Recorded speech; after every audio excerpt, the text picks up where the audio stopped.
안녕하세요. 캔들피그의 이런저런 시간입니다. 구독자 20만이 되니까 시청자분들의 축하 메시지들이 많이 들어오는데 우선 감사하다는 말씀 드리고, 오늘은 말 나온 김에 저희 채널에 새로 들어온 분도 많고 하니까 그동안 해왔던 이야기도 좀 하고 앞으로의 이야기도 해볼까 합니다. 저희 채널이 횟수로는 5년 정도 됐는데요. 처음에 시작할 때 경제를 알고 싶지만 어디서부터 시작해야 할지 모르겠다는 사람, 정말 남들한테 말하기 부끄러울 만큼 경제를 모른다는 그런 경제 초보자를 상대로 2018년 우리 채널이 시작되었습니다. 물론 그때와 다름없이 지금도 배경 지식이 없다는 전제로 최대한 풀어서 영상을 만들고 있는데요. 영상 원고를 준비할 때도 어려운 개념이나 깊은 주제라 하더라도 최대한 우리 일상의 언어로 상식 수준의 사례로 쉽게 풀어내는데 많은 시간을 할애하고 있습니다. 다만 최근에 다루고 있는 주제들은 복합적인 부분이기도 하고 과거에 여러 번 다뤄왔던 이야기를 계속 다시 반복할 수 없다 보니까 일정 부분은 알고 있다고 감안하고 진행해서 초창기보다는 어렵게 느낄 수도 있지만 그래도 최대한 쉽게 전달하려고 신경을 쓰는 건 그때나 지금이나 바뀐 건 없습니다. 아마 새로 들어오신 분들도 경제 컨텐츠를 쉽게 푸는 채널이다 정도는 눈치를 채고 계실 텐데, 근데 경제에 부정적인 이야기만 하는 건 투자에는 도움이 안 되는 거 아니냐고 하시는 분들이 많은데요. 사실 이건 투자만 중점적으로 다루는 투자 채널을 바라보는 잣대로만 저희 채널을 규정해버리는 것 같아서 제 기준에서는 참 답답하기도 하고 그게 포인트가 아니라고 입에 단내 나도록 말을 했었는데요. 하지만 유튜브라는 매체의 한계이기도 하다는 걸 이해는 합니다. 무슨 교육과정처럼 채널 시작할 때부터 같은 사람이 모든 영상을 전부 다 듣는 것도 아니고 듣고 싶은 영상만 골라보고 중간중간 저희 채널을 처음 들어오는 분들도 있고 하니 저희가 의도하는 바가 전달이 안 되는 건 어쩔 수 없는 것 같습니다. 어차피 이 영상 안 보신 분들은 계속 모르겠지만 그래도 지금 시청하시는 분들은 이 부분만큼은 알아두고 봐주셨으면 하는 마음으로 간단하게나마 이야기를 해보겠습니다. 우선 저희 채널에서 제일 중요하게 생각하는 부분은 이겁니다. 우리가 경제를 알고 익숙해지려는 그 목적을 생각한다면 문제의식을 가지는데 익숙해져야 된다는 겁니다. 단순히 부정적으로 생각해라 비관적으로 바라는 것이 아닙니다. 우리가 경제에 관심을 가지고 경제를 공부하는 본질적인 이유가 뭘까요? 투자해서 돈 벌려고? 의미를 좀 더 확장해 봅시다. 돈을 버는 것뿐만 아니라 돈을 잘 쓰기 위해서, 돈을 잘 지키고 싶어서, 또는 일상생활 많은 부분에서 더 효율적이고 경제적인 선택, 이 선택이라는 걸 잘하기 위해서 우리는 경제를 배우려고 하는 건 아닐까요? 대부분 동의하실 겁니다. 평생을 두고 계속 반복되는 선택의 순간에서 더 경제적이고 효율적이고 더 만족도 높은 선택 능력을 기르기 위해서 우리는 경제에 관심을 가집니다. 투자하는 사람은 최선의 투자 선택을 하기 위해서, 돈을 쓰는 사람은 똑같은 돈을 쓰더라도 가장 만족도 높고 효율적인 선택을 하기 위해서, 또는 진로 결정이나 업무적인 판단, 사업을 할 때도 마찬가지로 선택의 기로에서 가장 합리적인 판단과 선택을 하기 위해 우리는 경제 지식이나 경제적 사고를 중요하게 생각합니다. 근데 이 선택이라는 녀석은 항상 변화라는 놈하고 같이 붙어있는 관계인데요. 왜 선택과 변화가 같이 맞물려 가는지 생각해보면 여러분들은 이미 다 알고 있는 사실입니다. 대부분의 중요한 선택들은 변화가 생겨서 혹은 변화가 필요해서 선택을 하게 됩니다. 선택을 해야 하는 원인이나 목적에는 반드시 변화라는 게 있기 때문에 선택을 중요하게 생각하는 만큼 변화를 똑같이 중요하게 생각해야 하는데요. 그럼 변화는 어떻게 관심을 가져야 하냐? 그건 솔직히 사람마다 캐치하는 방법이 다르고 받아들이는 정도가 달라서 정답은 없지만 저는 문제의식을 가지면 이 변화를 이해할 수 있다고 봅니다. 지금의 상황이 가장 만족스럽고 문제가 없다면 인간은 기본적으로 변화를 싫어합니다. 당연히 선택을 해야 할 이유도 없겠죠. 그런데 지금 문제가 있다면 선택을 하게 됩니다. 문제가 생길 걸 회피하기 위해서 선제적으로 선택할 수도 있고 문제가 생긴 뒤에 할 수도 있는데요. 그래서 항상 문제에 관심을 가져야 변화를 예측하거나 감지할 수 있고 선택의 기로에서 왜 변화가 일어나는지 무엇 때문에 변화가 필요한지 본질을 알기 때문에 더 나은 경제적 선택을 할 수 있는 건데요. 그래서 부정적인 생각이 아니라 문제의식을 가져야 하는 건데요. 유명한 예가 있잖아요. 냉장고 공간이 부족한 상황이 됐는데 더 큰 냉장고로 바꾸는 게 나은 건지 아니면 조그만한 냉장고를 추가로 살 건지 무엇이 더 경제적인 선택인지 고민을 했는데 알고 보니 가장 경제적인 선택은 창고형 대형마트에서 장 보는 습관을 바꾸는 거였다는 그런 이야기가 있잖아요.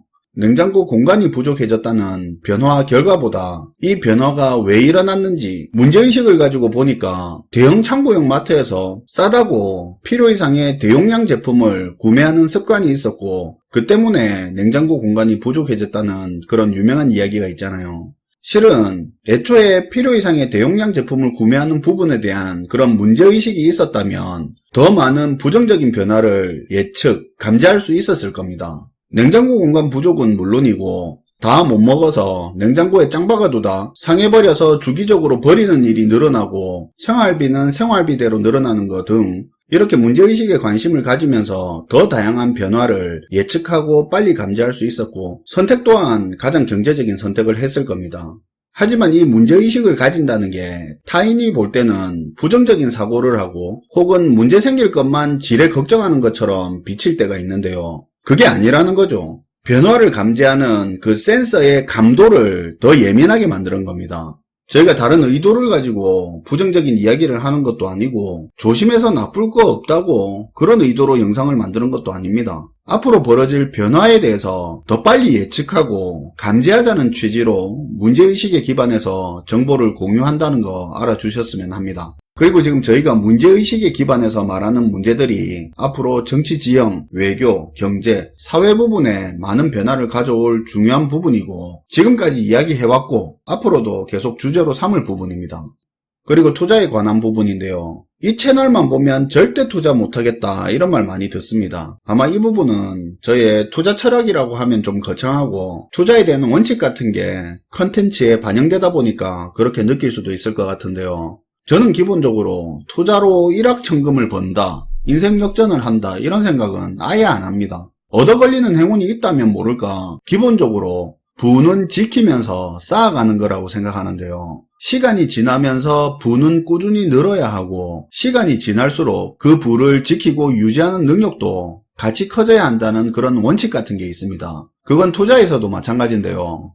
투자를 통해 얻는 부는 갈수록 점점 늘어나야 하고 투자 기간이 느는 만큼 투자 능력도 같이 늘어야 된다는 거죠. 여기서 오해하면 안 되는 게 수익률이 높은 게 아니라 손실을 안 보는 승률을 말하는 겁니다. 많은 사람들이 이런 이야기를 하죠. 일만 해가지고는 미래가 없고 노후 준비는 어떻게 할 거며 투자가 아니면 답이 없다 뭐 그런 말 하는데 저는 그 말 100% 동의하고 투자는 평생 해야 한다고 그렇게 생각을 합니다. 그리고 그 평생 투자의 핵심은 복리의 마법이라고 생각하는데요.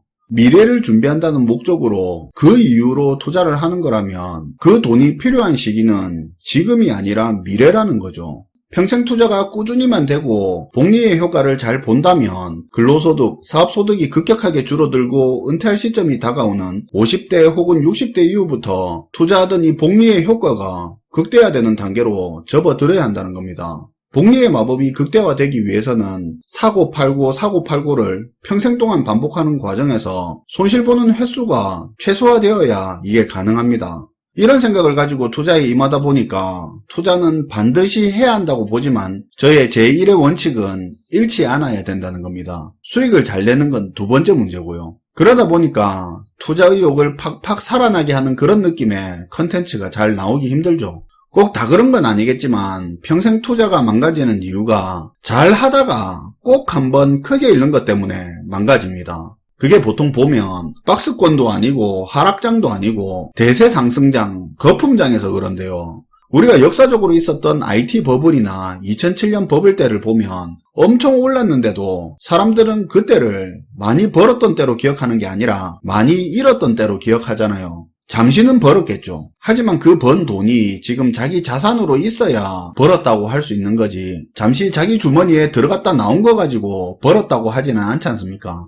시장이 과열되는 동안 쉽게 수익을 맛보던 사람들이 자신감이 늘면서 소득 수준 이상으로 투자 규모를 키우고 하락세에 들어 손실 규모가 커졌는데도 불구하고 원금 회복을 하기 위해서 안 그래도 과도한 투자 규모인데 추가 자금을 더하다 결국 감당할 수 없을 만큼 손실을 보면서 평생 투자가 중단되잖아요. 그리고 제로 세팅돼서 다시 투자 시작하고 아니 마이너스 세팅돼 버리고 사실 지금이 평생 투자 계획이 쉽게 끊길 수도 있는 시기라 조심해야 한다고 계속 말하는 것도 있습니다. 이렇게 부정적인 말만 하는 채널, 투자에 도움이 안 되는 채널 이야기를 듣지만 캔들피그는 무슨 소리 하나, 김하백은 어떻게 생각하나 그런 관심 하나하나가 모여서 구독자 20만이 됐고 그걸 만들어주신 분들이 시청자분들인데 축하는 제가 받고 있네요. 고집스럽고 꽉 막힌 채널, 거기다 사투리까지 써서 듣기 불편한 그런 채널 아껴주셔서 다시 한번 감사하다는 말씀 드립니다. 끝으로 채널 초창기에 꾸준히 강조했던 말이 있습니다. 초창기부터 꾸준히 시청해주시던 분들은 기억하는 분들이 계시겠지만 아마 모르시는 분들이 상당수 있을 것 같은데요. 저희는 처음에 싸구려 돈가스 같은 그런 경제 채널, 친구가 해준 김치볶음밥 같은 그런 경제 채널이고 싶다고 했습니다. 제 개인적으로는 싸구려 돈가스와 친구가 해줬던 김치볶음밥이 의미가 있는 음식이라서 그런 이야기를 했었는데요. 학창시절 스테이크 먹을 일도 없었던 저에게 싸구려 돈가스는 포크와 나이프질을 익숙하고 자연스럽게 만들어줬던 문턱 낮은 음식이었습니다. 요즘이야 포크 나이프 쓰는 게 대단한 것도 아니지만 지금 채널 주 시청층인 40, 50대 분들은 저하고 비슷하실 텐데 학창시절 돈가스 말고는 포크 나이프 쉽게 쓸 일이 별로 없었잖아요. 김치볶음밥도 그렇습니다. 대학 시절 시험 기간에 새벽까지 공부하다가 배고파서 친구 자취방 갔을 때 그때 뭐 학생 자취방에 먹을 거 뭐 있겠습니까? 묵은 밥에 김치통에 얼마 남지도 않은 김치랑 국물까지 탈탈 털어서 새벽에 볶아 먹었던 그 김치볶음밥이 그때 세상 그 어떤 고급 음식보다 그렇게 맛있고 만족스러웠습니다. 그런 채널이 되고 싶다고 초창기부터 이야기를 했었는데요. 화려하고 고급스럽진 않지만 그 어떤 경제 채널보다 문턱 낮고 인간미 있고 쉽게 쑥쑥 들어오는 그런 만족도 높은 채널, 그렇다고 쉽다고 해서 컨텐츠 수준이 결코 낮진 않은 그런 채널이 되고 싶었습니다. 지금도 마찬가지지만 시청자분들이 저희 채널을 싸구려 돈가스 삼아 포크질, 나이프질 익숙하게 늘듯이 저희와 함께 경제적 사고와 세상을 바라보는 시야를 같이 키워갔으면 좋겠습니다. 그리고 이 말은 2019년 12월에 당시 구독자 10만 달성 감사 영상 마지막에 한 말인데 이번에도 똑같이 그대로 하겠습니다. 캔들 스토리는 때타지 않은 정보, 손타지 않은 정보, 순수한 김하백 생각, 순수한 캔들피그 생각을 계속 공유할 거라는 부분은 약속을 드리겠습니다. 언제까지 유튜브를 계속할지 장담은 못하지만 우리같이 친구처럼 같이 한번 가봅시다. 구독자 20만이라는 간판 바꿔주셔서 감사하고요. 지금까지 영상 하나도 빠짐없이 봐주신 분들은 특히 감사드립니다. 오늘도 모두 화이팅 하시고 운전하시면서 듣는 분들은 안전운전 하시기 바랍니다. 시청해주셔서 감사하고요. 지금까지 캔들피그의 이런저런 시간이었습니다.